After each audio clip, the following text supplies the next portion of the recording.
dito! Habulin ang dalawang yun!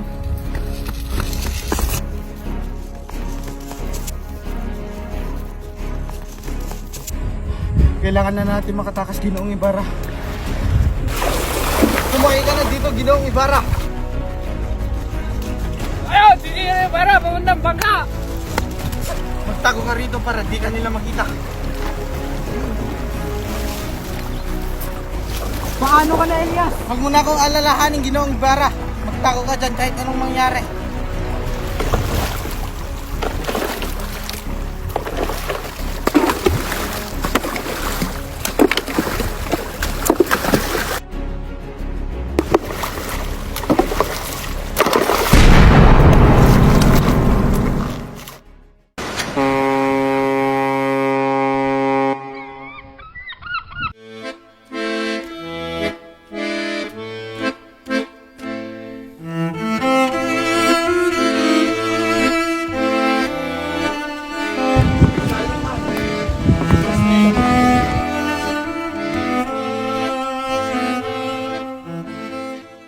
Kapitan, bakit kayo bagal ng takbo at hindi tulingan?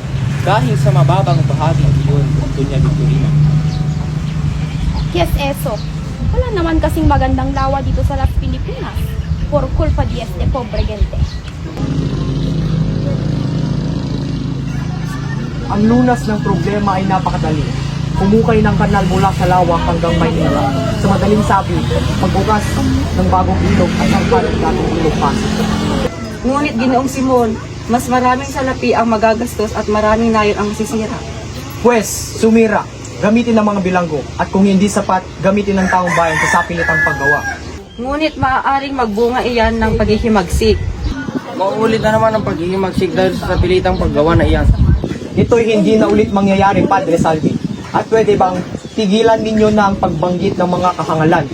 Ano namang halaga ninyong mga praile sa bayang ito kung magkakaroon lang ng himagsikan? Porke malam siya sa kamahalan, kung makaasta, akala mo kung sino, walang utang na loob. Oh, Basilio! O Kapitan! Kamusta naman ang binubuo ninyong akademya ng Wikang Kastila? Mabuti naman po, Kapitan. Nakahanda na ang mga kailangang gamutin. Hindi matutuloy yan kasi di ba tutol si Padre Sibila. Ngunit regaluhan na namin ng 2 kabayong kastanyo ang general at nangako siyang tutulungan niya kami. Saan naman tayo kukuha ng pondo? Mag-aambag ang bawat isa sa amin at ang kagamitan ay bibigay sa mayamang si Makaraig. Buti naman kung gano'n. Sana maging matagumpay ang plano. Paano? Mauna na ako sa itaas. May kailangan pa akong gawin.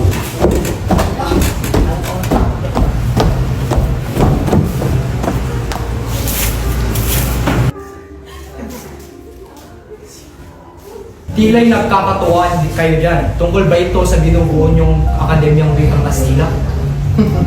Opo, Senyor, sapagkat para magkaroon ng pantay-pantay na karapatan ng mga Pilipino at Espanyol upang magkaroon ng kinatawan sa korte ng Espanya. Anong saysay ang pag-aaral sa Wikang Kastila kung marami na tayong sariling wika? Lalo lang kayong magpapaalipin sa mga Espanyol. Mawalang galang na mo, General. Ngunit, alam mo ba kung saan namatay ang isang Ginoong nangangalang Ibarra, Navarre, o Ibarra ba iyon? Ibarra? Crisostomo Ibarra. Siya nga ba? Hasan na nga ba si Crisostomo Ibarra? Ayon sa mga kawal, Ayun! Si Ginoong Ibarra! Papuntang bangka! Magtago ka rito para di ka nila makita. At ngayon, 13 taon na ang nakalipas nang mangyari yun. Kung gayon, Kapitan, ang kanyang bangkay ay Nakasama sa libing ng kanyang ama. Ngunit di ba't isa siyang filibuster? iyan ang tawag sa murang paglilibing. Tama ba, Padre Camora? Sadyang di magkakaroon ng marangal na libingan yan ang mga filibusterong katulad nila.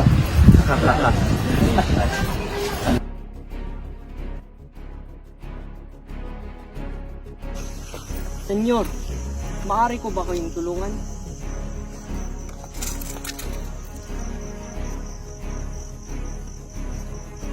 Hindi ko po akalain na kayo at si Senyor Simon ay isa lamang pala.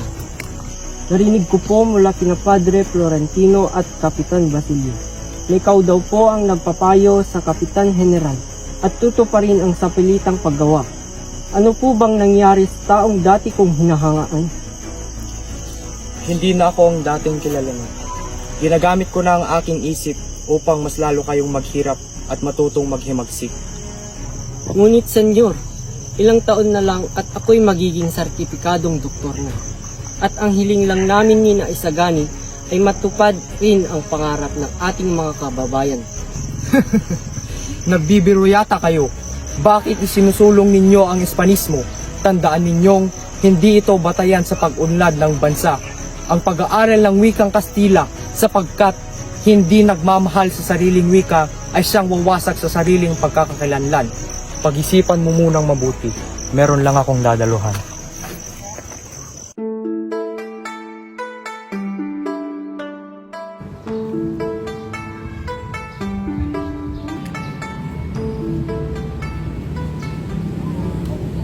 Ano, Piroga? Kamusta? Nasaan na ang mga bayan ng mga brilyante na inutang mo? Senyor Simon, mahirap. Mahirap aking negosyo. Kung gayoy, ipapatago ko muna sa iyo ang aking armas. Mahirap at mapanganib, Senyor Simon. Kung gayoy, bayaran mo ng utang mo ngayon din. O siya. Ikaw na bahala. Basta kayo kong masabit dyan, ha?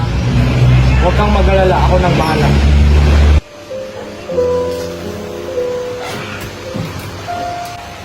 Nais kong ikaw ang magtakas kay Maria Clara habang nagkakagulo ang lungsod. Maria Clara, paumanhin po senyor, ngunit huli na po ang lahat. Nabalitaan kong nagpakamatay nga si Maria Clara. Hindi maaari! Ililigtas ko pa siya!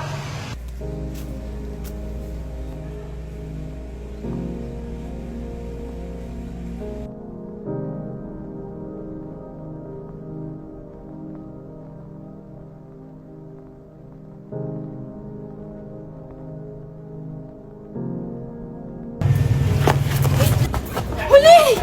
Si Basilio! Dinakip ng mga tulisan! Hindi maaari! Nagambag-ambag ang mga kapamilya ni Huli para sa pagtubos kay Basilio, ngunit hindi sapat ito. Marami na silang nalapitan, ngunit iisa lang ang kanilang itinuturo na makakatulong sa kanya. Ito ay si Padre Camora. Natakot po ako. Huwag kang mag-alala, sasamahan kita.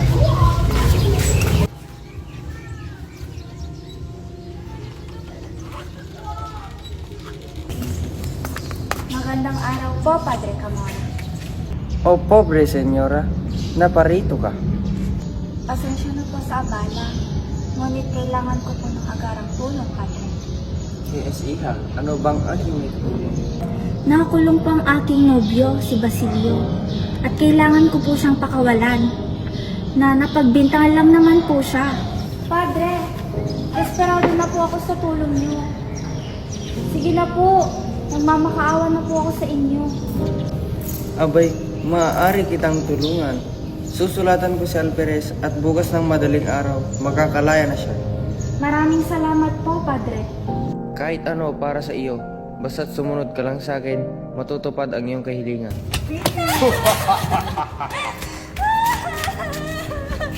Padre, wag po!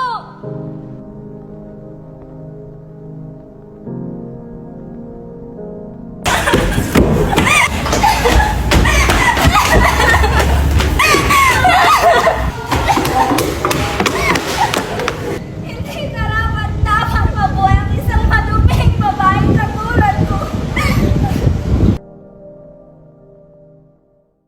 Hay nakong bata ka!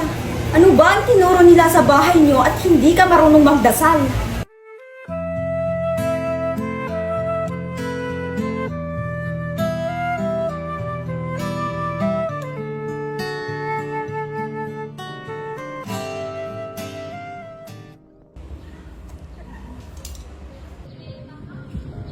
Wala nang saysay ang aking buhay, Senyor Simon, dahil namatay na ang aking minamahal.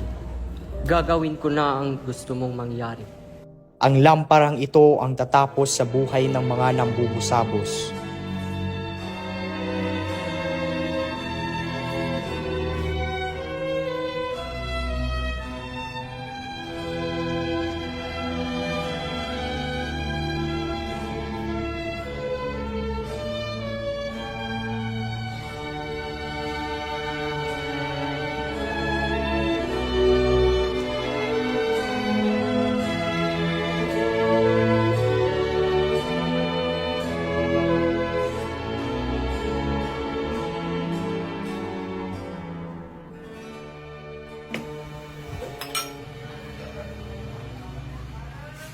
Tapos na ang pagtataya.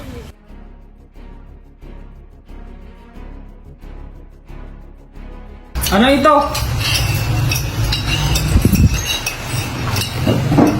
Manny, Los Alvarez, Juan Crisostomo Ibarra? Sa isang pilibusterong patay na. Isa gani, huwag ka nang tumuloy. Hindi maaari. Nais kong makita si Paulita sa huling pagkakataon. Puno na ang bahay na yan ng pulbura. Nakikita mo ang lamparang yan? Yan ang tatapos sa ating paghirap. Kailangan ko siyang makita. Isagani! Isagani! Balik niya ang ilaw! Pronto! Magnanakaw! Ay langon dyan! Laban! Para sa bayan! Sugod!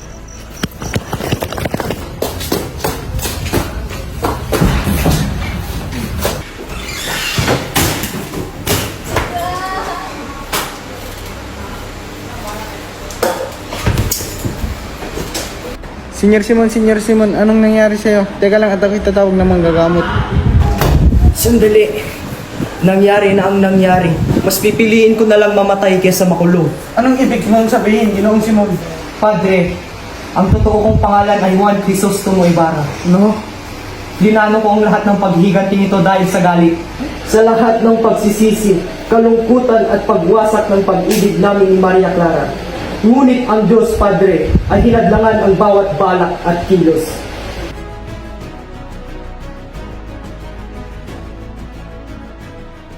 Naalala ko tuloy ang matamis na pagsisintahan namin ni Maria Clara at kay sakit na matuklasan na siya'y namatay sa kumbento na hindi ko man naililigtas. Magkakasama na sana kami sa huling hininga. Sana sa susunod na kwento'y magiging masaya.